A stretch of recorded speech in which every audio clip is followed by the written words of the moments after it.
Hey everyone, Dockwell here, and in today's video I'm going to be going over Hand of Midas. I'm going to show you what it does, how to use it, and when to buy it. So Hand of Midas costs 2,200 gold, and that's pretty cheap in the grand scheme of things, but actually it's really expensive for what it does and when you're going to be buying it, because you want to be buying this item as early as possible. And honestly, if you could get away with it, you would buy it first item just straight off the bat. But you're not really going to do that because it is super greedy to do that, and we'll get into why as we jump into what this actually does and what it gives you. And in terms of stats, you're really not getting that much for Hand of Midas. You're only getting 35 attack speed, and that's just a flat bonus of attack speed. There's no stats, there's no armor, there's no tankiness, there's no mana regen, there's none of that stuff. It's just attack speed. So that is good, don't get me wrong. If you didn't have this on the item, it would feel absolutely horrible, because this is a farming item. You're buying it early, so it does speed up your farm in some ways. It allows you to keep this item into the later portions of the game and not feel really bad about it, but only 35 attack speed for 2,200 gold. There needs to be something else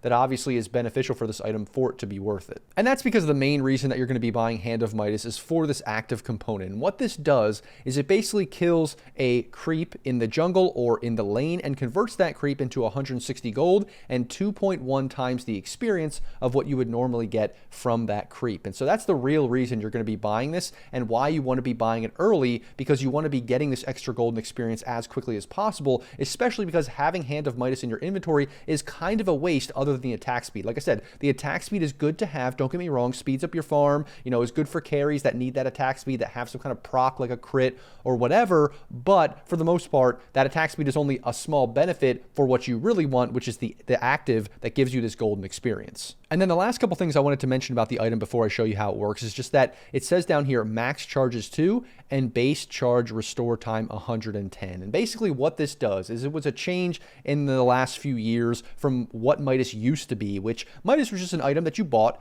It had a cooldown. When you used it, it went on cooldown, and then after it was off cooldown, you could use it again to get that money and experience. But they basically gave it 2 charges so that if there was a situation where you're in a fight or you die and Midas is off cooldown, well, now you're wasting all that time that you could have used Midas. So there was like an efficiency game where you wanted to use it off cooldown as quickly as possible. Well, now you don't really have to worry about that because of the 2 charges that just generate over time. Once that first charge is generated, you have some wiggle room to use it while the second one is generating, and you don't really have to worry about wasting it very much. Now, to show you how Midas actually works, I decided to pick Invoker here, and I'm not going to explain to you just yet why Midas is so good on this hero. I kind of want to do a little bit of a quiz to see, do you actually know why this item is great on Invoker? And then I'll explain it a little bit later, and we can see if you were correct. So now, to show you how this actually works, I don't have it in my inventory yet, and that's for a very specific reason. And that's because when you buy this item, you can see that it starts with 1 charge, and then immediately this green bar around that 1 starts filling up for the second charge. And this is really important, like I already mentioned, compared to what it used to be, where there was only 1 charge, and if you bought it, like we see here, and it's off cooldown, and there was only 1 charge, now I'm just wasting time, because I haven't used it yet, so it's not going on cooldown, and so the time that I can get to that second charge, I can get to that next use is going to be delayed and delayed and delayed. But now with 2 charges, we don't really have to worry about that as much. So we can spawn the creeps here, and we can see how to actually use it as this second charge is kind of generating. So when I use the first charge here, we can see that second one is still generating, and I haven't wasted any of that time because now it's, 2/3 left to get to that next charge, and that's really not that big of a deal, which is really important because, like I said, let's say you buy this item super early. You buy it at 7 minutes.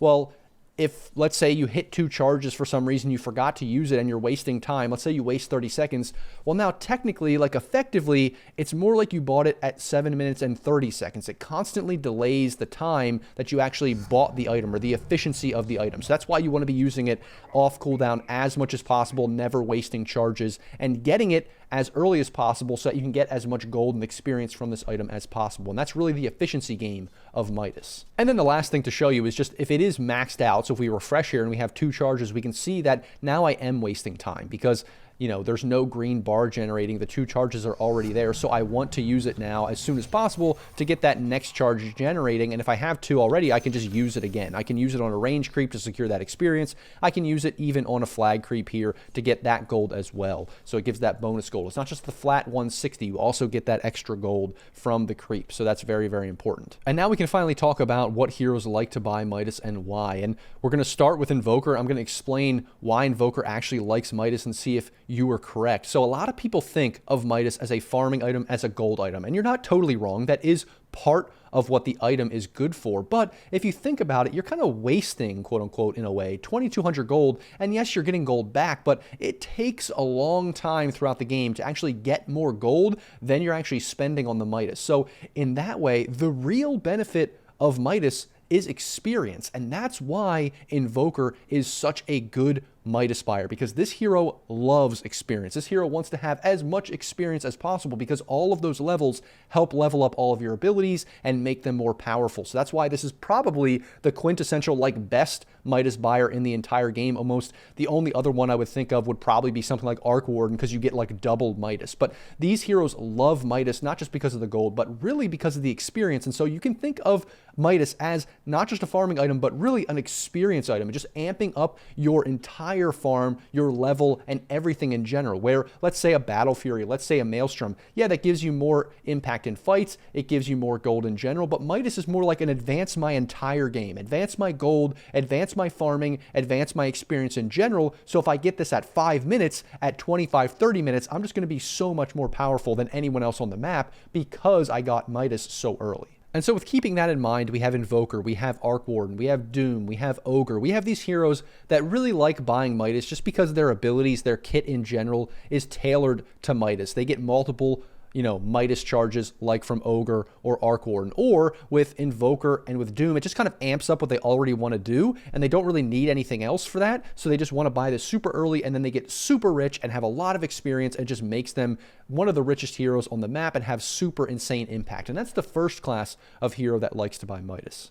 Then I would say the second class of hero that likes to buy Midas is pretty much any carry or right clicker that really benefits from attack speed, that also has some kind of impact in the game without buying those smaller items, or doesn't really need that big farming item early. A good example might be something like Faceless Void or Lifestealer. Lifestealer, you're already pretty tanky, you have decent attack speed, can benefit from more, you have more life speed the more attack speed you get, all that kind of stuff, and you can kind of just stick in your lane and farm without any other item. Yeah, you can get Maelstrom, yeah, you can get Armlet, but you don't have to have it in certain matchups. Same thing with Faceless Void. You already have tankiness with your ability to jump in and out. You already have impact with your ultimate. Maybe you have a lot of damage from your mid lane or from your supports in your ultimate. You don't really need that farming item. You feel like you don't need lifesteal that early or something like that. You can just stick in your lane and get your farm anyway, and you can get away with that greedy Midas early. Then I would say the third class of hero that wants to buy Midas is kind of just like the poverty Midas. And what that really means is you're a hero that, yeah, you benefit from the attack speed or something like that, but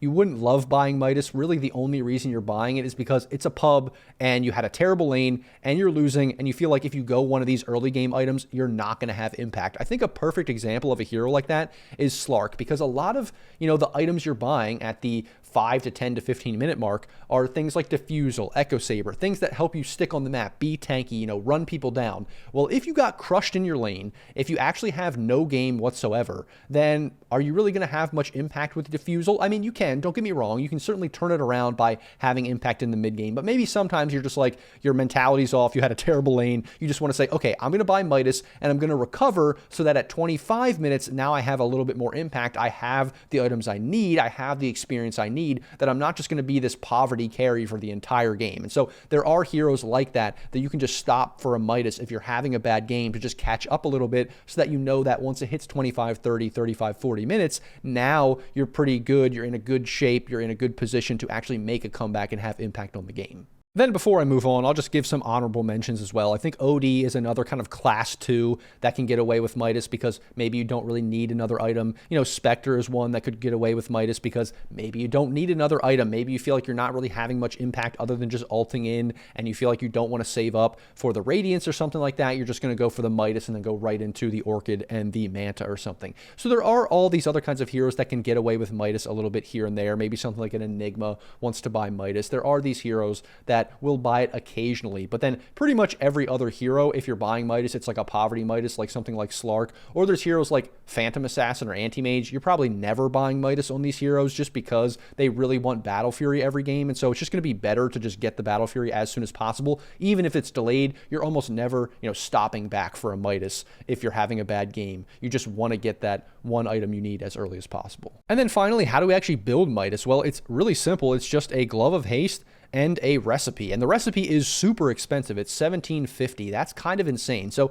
obviously you're going to be buying Glove of Haste first. You can even buy it pretty early in the laning stage just because you're going to be buying a Midas. You could even have Glove of Haste for treads. And then, if you decide, oh, I don't want to finish the treads, I don't want to buy that next thing. I have Boots and Glove of Haste. I can decide and delay and think, okay, do I want to go into the Midas? Do I want to finish treads? You can kind of have this little bit of time where you're saving up and you're not sure. And so that's why Glove of Haste is pretty good to get early, but also just in the fact that you can decide to go treads or back for Hand of Midas. But obviously, saving up to $17.50 is the big problem with this item. Is it's a lot of gold to save up just to use Hand of Midas. And if you get killed or something and this delays the timing, that's even worse. So it is a very, very greedy item just because this recipe is so expensive. And then obviously you'd love to buy this as soon as possible. Honestly, the perfect, most efficient game would just be buying Glove of Haste early, right out the gate with starting gold, and then finishing Hand of Midas as the first item, because the earlier you get it, then the earlier you're going to benefit from all of that gold and experience. That's like the perfect example of the most efficient build if you weren't playing against humans, but